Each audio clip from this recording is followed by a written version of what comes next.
শীতের সময় একদম গরম গরম দুধ আর গুড় দিয়ে তৈরি করা এই চুই সেমাই বা চুই পিঠা, চুষি পিঠা যে নামেই বলেন না কেন, এগুলো খেতে কিন্তু অনেক বেশি ভালো লাগে। আর এটা বানানো না অনেক ঝামেলা মনে করেন অনেকেই, কিন্তু একবার বানালে কিন্তু এটার টেস্টটা ভোলার নয়। আমি কিভাবে তৈরি করে থাকি চলুন আজকে অথেন্টিক ওয়েটে আপনাদের সাথে শেয়ার করব। তো আমি নিলাম হচ্ছে 2 কাপ পরিমাণ মেজারমেন্ট কাপের পানি। পানিটা চুলায় বসিয়ে দিলাম, সাথে দিলাম একটু লবণ। তার সাথে এখন অ্যাড করব মেজারমেন্ট কাপের 1 কাপ পরিমাণ চালের গুঁড়া। চালের গুঁড়াটাকে বেশ ভালো করে পানির সাথে মিক্স করে নেব। এই পর্যায়ে চুলার আঁচটাকে আমি একদম লো করে নেব।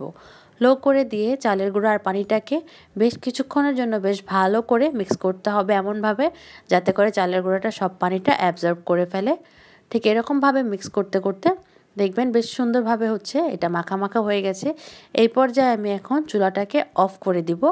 অফ করে দিয়েই চালের গুঁড়াটাকে ভালো করে একদম সিদ্ধ হওয়ার জন্য ঢাকা দিয়ে প্যানের মধ্যে এভাবে করে রেখে দিব 5 মিনিটের জন্য। তো আমি একটা চপিং বোর্ড নিয়ে নিয়েছি। আপনারা যেখানে পিঠাটা বানাবেন সেই জায়গায় কিছুটা শুকনো চালের গুঁড়া ডাস্ট করে নিয়ে সেই যে চালের গুঁড়ার মিশ্রণটাকে হচ্ছে আমি নিয়ে নিচ্ছি। তারপর হাত দিয়ে গরম অবস্থাতেই বেশ সুন্দর করে এটাকে একদম ডোয়ের মতো করে তৈরি করে নিতে হবে। আমি 2টা ডো তৈরি করে নিয়েছি বানানোর সুবিধার জন্য, আপনারা চাইলে একটাই করে নিতে পারেন।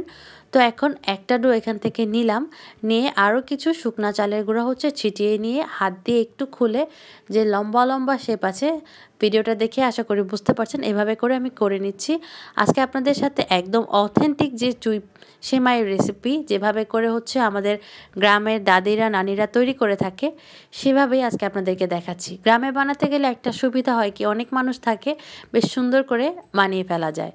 তো এখন এগুলোকে আমি প্রথমে লম্বা লম্বা রোল করে নিব, এতে করে বানানোটা একটু সময়টা কম লাগবে আর তাড়াতাড়ি হবে। তো এখন অনেকগুলো রোল করে নিয়েছি। তো এখন এই রোলটাকে প্রথমে ছোট্ট লেচি কেটে ঠিক এভাবে করে একটা পিঠা তৈরি করে নিলাম। এভাবে করেই ছোট ছোট করে একটু হাত দিয়ে কেটে এভাবে করে আমি পিঠাগুলো তৈরি করে নিচ্ছি। আপনারা একটু খেয়াল করলে বুঝতে পারবেন।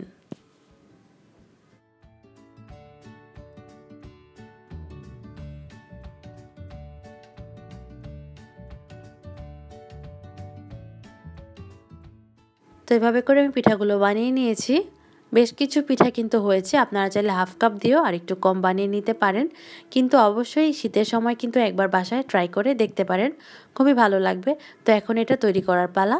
চলে যাচ্ছি চুলাতে। চুলায় নিয়ে নিলাম হচ্ছে 1.5 লিটার পরিমাণ দুধ, লিকুইড যে তরল দুধটা আছে সেটা নিয়ে নিয়েছি। তো সেটাকে চুলায় বসিয়ে দিয়ে এটাকে অপেক্ষা করব ফুটে ওঠা পর্যন্ত। ফুটে ওঠার পরে এর মধ্যে আমি অ্যাড করছি হচ্ছে 1 কাপ পরিমাণ ছোট ছোট করে কেটে চাকা গুড়টাকে আমি কেটে নিয়েছি, এতে করে তাড়াতাড়ি দুধের সাথে অ্যাবজর্ব হয়ে যাবে। তো দুধটাকে আর গুড়টাকে মিক্স করে নিব, প্রথমে মিক্স করে কিছুক্ষণ এটাকে ফুটিয়ে নিব। বেশ কিছুক্ষণ ফুটিয়ে নেওয়ার পরে এর মধ্যে এখন অ্যাড করব হচ্ছে যে পিঠাগুলো বানিয়ে রেখেছি। একবারে সবগুলো পিঠা অ্যাড করবেন না, একটু একটু করে অ্যাড করবেন। একবারে সব অ্যাড করলে দলা পেকে যাওয়ার পসিবিলিটি থাকে, এই জন্য আমি অল্প অল্প করে অ্যাড করছি। আর এটাকে অ্যাড করে আলতোভাবে বেশ সুন্দর করে, বেশি প্রেস করা যাবে না, আলতোভাবে হচ্ছে চামচের সাহায্যে সবগুলোকে একটু হালকাভাবে নেড়ে চেড়ে দিতে হবে। তারপর এটাকে ঢাকনা দিয়ে ঢেকে আমি হচ্ছে রান্না করব হচ্ছে 10 থেকে 15 মিনিটের জন্য, এর বেশি রান্না করার প্রয়োজন নেই। তো ঢাকনাটা দিয়ে ঢেকে দিলাম, অপেক্ষা করব 10-15 মিনিট পরে। এটা কিন্তু অনেকটাই ফুলে উঠেছে আর ঘন হয়ে গেছে। এই পর্যায়ে আপনি দেখলেই বুঝতে পারবেন যে আপনার পিঠাগুলো বেশ সুন্দরভাবে হচ্ছে সিদ্ধ হয়ে গেছে, কোনো ভেঙে যায়নি। আর যদি মনে হয় চামচ দিয়ে নাড়লে ভেঙে যেতে পারে, সেই পর্যায়ে হাতল 2টা ধরে একটু নেড়ে যেতে পারেন। তো এভাবে করে কিন্তু পিঠাগুলো রেডি। তো চুলাটাকে অফ করে নিয়ে এটাকে আমি 5-6 মিনিটের জন্য এভাবে রেস্টে রেখে দিব। তারপরে হচ্ছে এটাকে সার্ভ করব। তো আশা করি আমার আজকের ভিডিওটা আপনাদের জন্য হেল্পফুল হবে আর আপনাদেরও ভালো লাগবে। এই যে দেখুন কতটা সুন্দর হয়েছে মাশাআল্লাহ। তো একবার হলেও ট্রাই করতে পারেন, আশা করি আপনাদেরও ভালো লাগবে। ভিডিওটা যদি ভালো লেগে থাকে অবশ্যই ভিডিওটিতে একটা লাইক দিবেন, আর চ্যানেলে নতুন থাকলে অবশ্যই সাবস্ক্রাইব করতে ভুলবেন না প্লিজ। নেক্সট ভিডিওতে দেখা হবে। সবাই অনেক অনেক ভালো থাকবেন, সুস্থ থাকবেন। আল্লাহ হাফেজ।